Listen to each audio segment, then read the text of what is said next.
Williams is named the Week 1 starter for the Bears.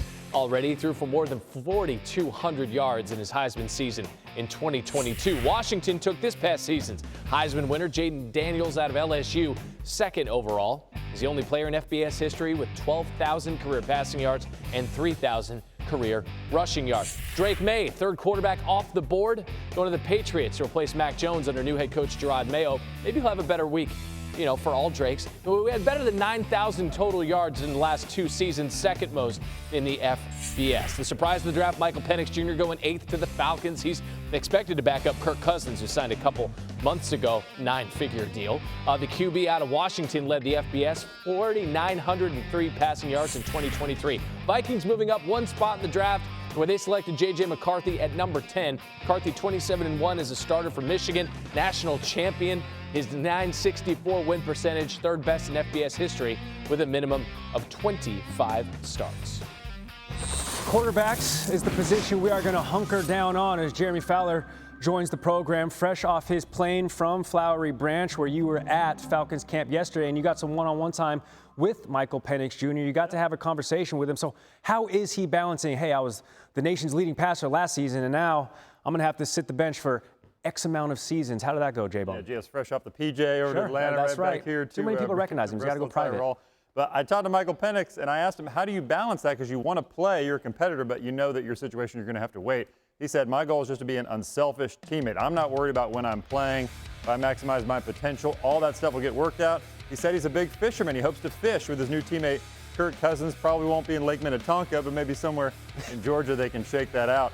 So this is a player who embraces the spotlight, though. He says, I know it's going to be on me from the beginning. I'm part of the 1% that's in the NFL. I'm going to produce when my time is up. The head coach Raheem Morris made no mistake about it. He said, look, we've been scouting this guy for a while. Even when we signed Kirk Cousins, we knew we were high on Michael Penix. We still had to do a lot of recon work in late March, early April. But this is a guy that's a ceiling play for them. Sure.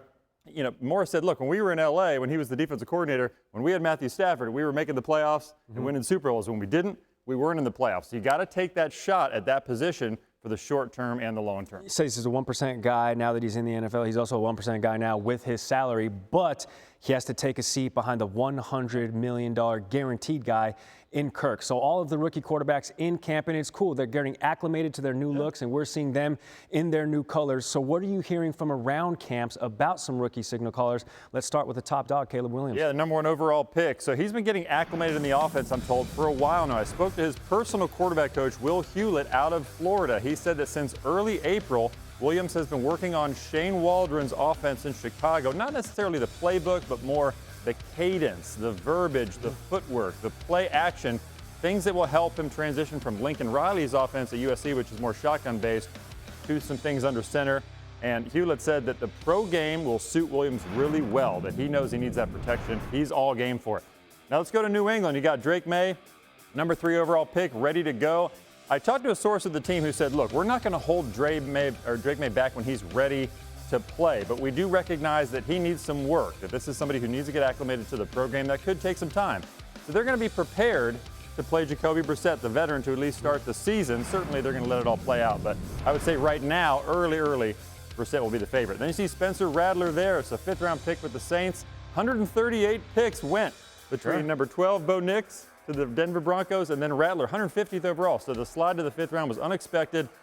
There was some stuff about the character from, his high school days and a documentary that wasn't flattering. I talked to the Saints about that. Somebody there, they said they had zero problems with that he had clearly matured from all that. It really didn't even come up all that much in their team interviews with Rattler. So at that point, 5th round, they just thought they were getting really good value, and this could be their #2 quarterback behind Derek Carr. And they are. They're getting a seasoned quarterback in every sense of the word. 3 seasons Oklahoma, 2 seasons at South Carolina. Spencer Rattler might be surprising some people down there in New Orleans. That's Jeremy Fowler joining us with the latest surrounding rookie quarterbacks this morning on